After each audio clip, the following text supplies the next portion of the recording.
Hey everyone, this is Bob Brooks, and you are about to listen to the Prudent Money Show. Just got off air with Chuck Bentley. Blessed and fortunate to have him as a Prudent Money contributor. He comes on once a month. He is the CEO of Crown Ministries. What a phenomenal organization that are literally changing people all over the world, all based on stewardship and how to be a better steward of what God has given you. I think hands down the best program and resource materials that's on the market. You can go to crown.org to get more information about that. We talk a little bit about a question that came in to him today, or not today, but a couple weeks ago, that talked about loaning money, helping out your child. And we've went through all the biblical answers of this and had a real frank discussion about debt in general. So that's on today's program. And listen, if you ever got a question for me, please go to prudentmoney.com, send it in, or you can send it into info@prudentmoney.com. If you are looking for a financial advisor or you need some help in that capacity, I'm always available to do that. And info@prudentmoney.com. Well, I hope everybody enjoys the program. If you've got any questions, let us know. Keep the faith. Hi, this is Bob Lepine from Truth for Life with Alistair Begg. We're heard daily and weekends on Bible School Radio, 91.3 KDKR Decatur, Dallas-Fort Worth, and on 91.3 KYJC Commerce. Portions of KDKR programming do not necessarily reflect the views of this station, its management, or staff. Prudent Money with Bob Brooks is sponsored by the Prudent Money Foundation on 91.3. Well, should you loan money to another person? Today we're going to take a look. Stay tuned for Prudent Money.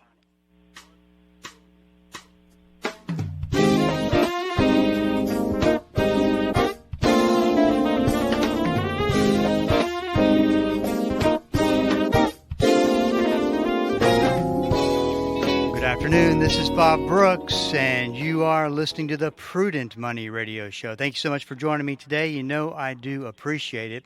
So what does the Bible say about debt and loaning money? Today, Crown CEO and author Chuck Bentley is here to give us his take. Hey, Chuck, always good talking to you. Hi, Bob. Great to be with you today. You know what's interesting? We've never really talked about this, and it was just dawned on me that that's the case. So I'm looking forward to having some dialogue about something that's as complex, if you will, as debt. You know, we're in a world full of debt, and you know, for the consumer, it's getting to a point where maybe it's not as easy to borrow, and so the last place we probably would go to are relatives, friends.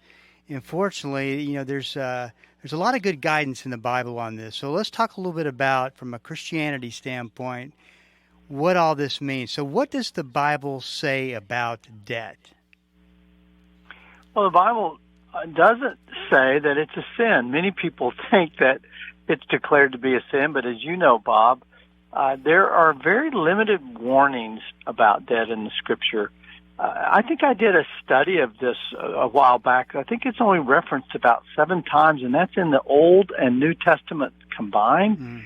And yet it's so associated with sort of the Christian way of handling money. I mean, many people think that you must be debt-free at all times. Now, what the Bible says about it is that we're warned that it can become a form of slavery. The borrower is a slave to the lender, and that's figuratively speaking, but in some ways, if you're in debt and can't pay it off, it feels very real. And it also recommends that debt is short-term, that we never rely on debt. And if we do have debt, we look at it to how quickly can we get it paid off. That's sort of the summary of the message. You know, and this is just out of curiosity. You may or may not have an opinion on this, but why do you think that the Scripture doesn't talk more about the dangers of debt, or maybe even refer to it as a sin, because it can be so devastating on a person's life? I think because it's reality. The Bible defines reality. People throughout history have done lending and borrowing. So, you know, it's just going to happen, and that's why it's not something that you have to say, absolutely, I would never do that, or it should be stopped. You know, the world goes around because of debt, The problem is we get out of control, and I think everything must be done in moderation. Everything must be controlled. The credit card isn't the problem. It's our use of the credit card that becomes the problem. Sure. It's. I think this is real timely that we're talking about this because, unfortunately, I do think that the consumer is up against a situation where that the credit standards are getting harder to get past, to get money, to loan money, and kind of the place of last resort is family and friends, and from that standpoint, I think that you've got to be ready in case that conversation comes up, so that you know exactly how you feel, where you stand, and are very clear about it. Well, that's for sure. I had a friend tell me one time that when a friend or family member would come to borrow money from him, he would usually try to help them at some level. He wanted to be kind and helpful, but he would always say to the person doing the borrowing, "Come give me a big hug before I write you this check." And so they would give him a big hug. He would write the check, and he said, "I wanted a hug from you since this may be the last time I ever see you again." Good point. Sometimes the borrower disappears on you. Well, what does the Bible say about loaning money from one Christian to another Christian? Well, it says we're to help one another. The Bible talks about treating our brother in need with kindness and being available for them. But it says we're not to charge interest. That if you're going to do that, especially, first of all, it says don't charge usury at any time. Don't overcharge people for the cost of money. And secondly, it's better between brothers not to charge interest at all. This originally, you had sent me one of the Ask Chuck emails, which are great. They're at crown.org if you want to go check that out. And this is a really interesting question that came in from a dad. And it said, our adult daughter is single and working in retail. She just revealed that she has credit card and Afterpay debt issues. She's asking us for help. Should we bail her out? And I love how you started out with your reply to a very difficult question. And I want to stress that I think a lot of times there's questions, Chuck, that people will send in to you or I, and they're pretty easy to answer. Debt is just so complex. And really the answer is a stewardship answer as well as a practical advice regarding money. Debt issues are not always the easiest to answer. Talk a little bit how you started off in answering this question. Well, I think you're right about that, Bob. A lot of times we don't have all the information, especially when someone asks me a question or sends it into a radio station or sends it into our office. They don't give me the full picture. I don't have a composite of the money habits of their daughter or her financial condition or any of that. So I have to base it on principle and do the best that I can. But generally, I would say that it's better not to bail out a child that is in debt with money. It's better to help them with advice and counsel. There's some painful lessons to be learned when you're young from managing debt. And I think if our children experience pain and bear some of that stress, it's going to be a good teacher long term. Now, do you just get angry with them and tell them, no, I'll never help you? Of course not. I think we help them, and there's a process in doing that. You obviously do want to help your child, but what separates enabling them versus helping them on a one-time basis? Because you don't want to bail them out of one situation and then find out you're bailing them out a second, and on and on. And that's what a lot of times happens, as you know, is that we use debt to get out of one problem, and we go back to the source to go problem number two because we never corrected the habits. I've always said debt doesn't solve a debt problem, and so often with young people, they think, well, I owe three different sources. In this case, she had credit card debt and retail debt with that silly Afterpay program, which I don't like at all. But then she wanted to borrow money from friends and family in order to pay off other debtors. So I always say to people, whether it's family or not, creating debt to solve debt is a really bad strategy. Just, let's go a different route than that. And so I always talk about analyzing what caused the crisis. What is it that created this problem? And usually, Bob, and you know as well as I do, it's self-control. Sure. And that's what people don't want to talk about. They don't want to talk about the fact that their wants exceeds their ability to purchase things without credit. And I've always thought about this advice from my standpoint of being in my 20s, moving to Dallas and just spending money like crazy, and nobody set me down. And I had amazing Christian parents. They just never set me down and taught me about the concept of living within my means.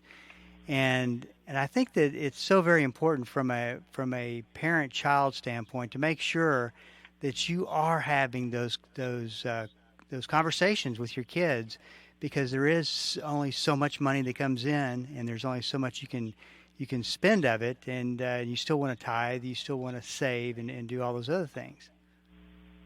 Well, there's no doubt, Bob. And I had parents, I had godly parents, and when I talked to my dad about all the mistakes that I made as a young man, he said, I tried to tell you, you just wouldn't listen. And I think he's more right than I am. Yeah, I think I would say, you sure about that, Dad? This is Bob Brooks. My dad was good with money. He was an accountant, and he did taxes for other people to make extra money, and he was always careful. And I was just, as he would say, overconfident. Maybe the Bible would call that prideful. I was going to get what I wanted when I wanted it. And I had a get-rich-quick mentality, and I always thought I could out-earn whatever I'd spent, even if I were spending in advance, So I was my own worst enemy, Bob. What's great, though, I do want to point out, is that in our generation, it was all about the credit card. If you remember back in the 80s, credit cards came out. They were easy to get. The colleges were flooded with them. And building up debt was no big deal. In fact, they encouraged you to do it. And you just you didn't have that life lesson to have the self-control that you need. Now you fast forward to today's generations, and I'd love to get your opinion on this. I think that we're seeing a much more mature attitude towards debt and finances and stewardship, and it makes me hopeful that we can turn the tide on some of this that maybe our generation really messed up. Well, I hope so, Bob. I mean, that's obviously why we exist as a mission. We hope to help people to live by design and avoid living by default. But we get a lot of people contacting us who are in default, who are they've waited a long time to address the problem. I had a couple recently that came in with a debt problem, and what I found out is the reason they were in my office is the day before their furnishings had been set out on their front lawn as foreclosure proceedings were starting. And, that's waiting a long time to ask for help. So I see a lot of that. I see a lot of people dragging their feet, not wanting to change. But when the pain outweighs the temporal rewards of overspending, then it usually gets people's attention, and they say, all right, let's do this differently. This is Bob Brooks, and you are listening to the Prudent Money Radio Show. Thank you so much for joining me today. Chuck Bentley is CEO of Crown. And if you want more information about Crown Financial Ministries, crown.org, phenomenal resource. And we'll talk a little bit about that and how it pertains to what we're talking about today towards the end of the program. So we'll stick around for that. You talk about building up an emergency fund. And, of course, if you look at the statistics, this is a real problem that in America we just don't have emergency funds built up, and which is a backup plan. And I think that to your point when you answered this question, that is a lot of what the problem is that it's foolish to think that I'm not going to have things come up that I don't have money for. And that's what that emergency plan is there for. Talk about the importance of that part of your overall finances and something that maybe is not emphasized quite enough, such as the 401k plan. You should do that to take care of your future. But do you, even something like that, do you do that at the expense of not having your short-term finances shored up? Well, I think many people view their credit card or the balance on their credit card as their emergency savings account. But when you look at the problem today, Bob, we've got a record high of 25% average interest rate on credit card balances. Now, 25% is ridiculous interest rate. Average American family that carries debt on their credit card, they're carrying $10,000. I like to tell people that you would never take out a mortgage to buy a pizza, but if you've got a $10,000 balance and you're paying 25% interest, everything you buy, you're mortgaging. You might not pay it off for 30 years. And 40% of Americans right now have more credit card debt than they have in savings. That's really, really tragic. And so the solution, as you were alluding to, is to have a real emergency savings account, to have money in the bank. And what I try to teach my children is that essentially you can eliminate the need for a credit card because you become your own bank. An emergency savings account allows you to have something there when you run out of money. And of course that happens when you're young, and there are demands, there are medical bills, there are things that break down. You do need new tires, and they're expensive. And so you've got to have some cash saved, and then when you spend it down, you pay yourself back, and you're not paying 25% interest. And that alone helps you to get ahead. So I like to say Americans live on the financial edge. We have money. We have some of the highest incomes in the world, but we don't have financial margin, Bob. Right. Yeah, I was thinking, you talked about the people don't change until the pain gets big enough and forces a change. But I got to wonder, talking about credit cards and this, it's unbelievable. I've heard 20, I've heard average of 24, 25. What the real number is, who knows? It's going to be higher than that, but it's high. Do you think that people are getting to the point now that they're not so much, going to Best Buy and buying the big screen, the flat screen television? How much of this are people living off of credit cards, do you think? Well, certainly inflation has caused the cost of living to skyrocket, and thankfully that appears to be coming down. Yes. And people will get back to a little bit more normal budget. But when we were running somewhere between, it felt like 13 to 15% cost of living increase there for a while, and people didn't have that kind of margin in their budget. So yeah, they were just putting things on credit card they never had to do before, like groceries, like unexpected demands on maybe they had to go somewhere, and they were using more gasoline at that time, and suddenly that wasn't in the budget. So it broke a lot of budgets, and because people weren't prepared, they added this balance to their credit card, and now they're struggling to pay it down. One more question about emergency funds before we move on. Let's take the average situation where people have got a lot of debt, things are tight. I mean, how do you build an emergency fund in that kind of situation? Well, you have to get creative. I recommend that people think about living like they're poor. And that sounds so like it's not offensive, but it sounds like, what? Are you kidding me? But it works. That's the mentality. Like, just say to yourself, I don't have all this money to spend. I've got to cut back as if I didn't have it and create some margin so that I can start putting some money away. I think, secondly, think about selling stuff you don't need. Create some cash.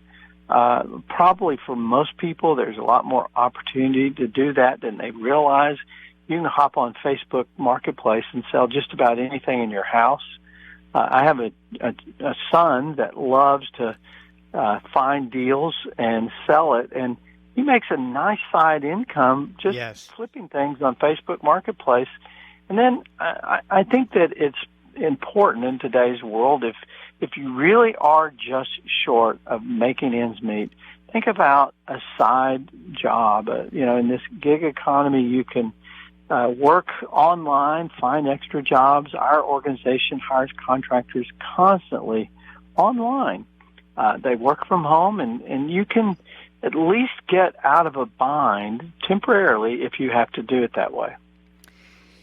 Chuck, I'll be talking with somebody that might bring up their debt situation. We'll talk about that. And in the same breath, that individual will be talking about how they, we take out I take out our kids and we pay for dinner, and always paying for other people, mostly family members, and of course family members are allowing them to do that. And yet this person is really in a financial bind. Talk about how would you advise somebody, because that's, obviously taking your kids out for dinner seems important, seems like something you want to do, but at the same time, all you're doing is hurting yourself. Yeah, some of the greatest influences on our spending are the people we are around most of the time.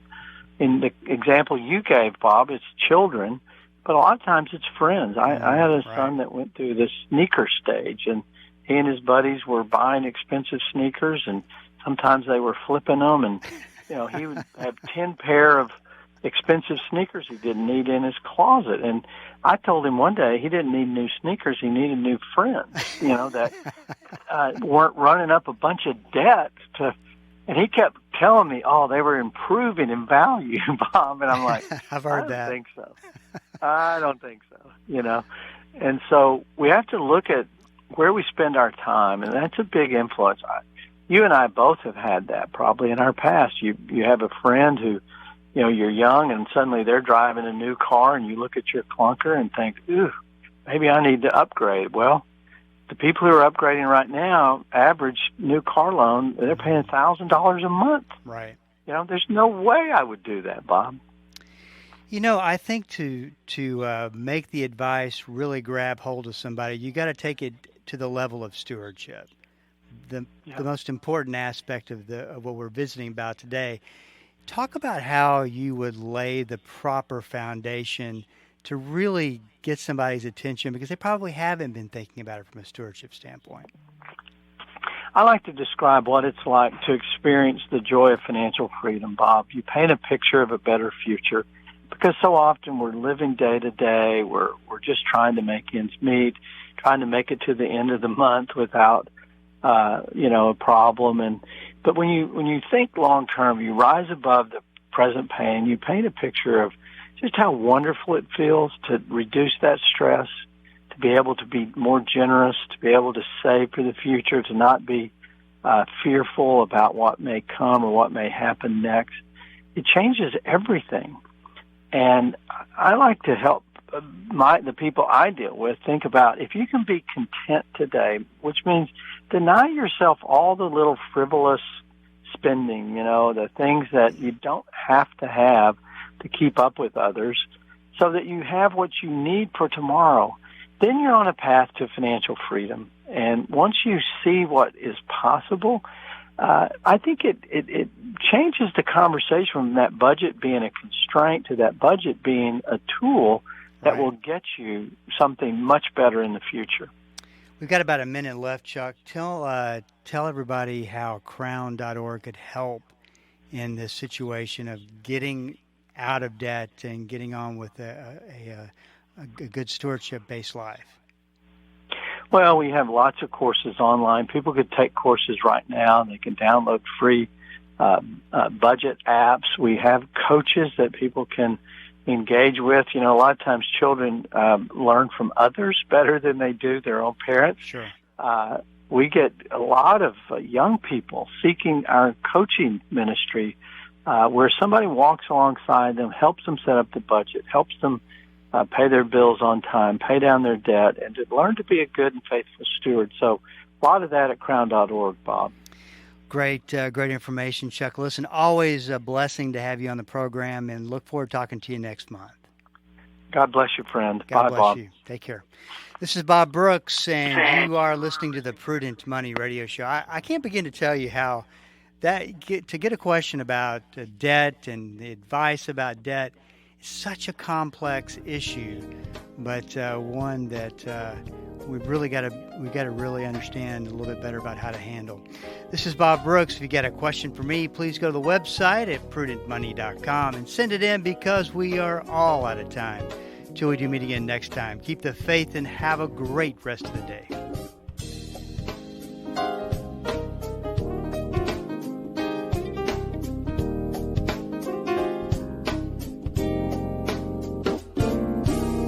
That's all the time we have for today. Questions or comments for Bob, or to find out more great information like what you've just heard, visit www.prudentmoney.com. Be sure to join Bob Brooks again for the next edition of Prudent Money.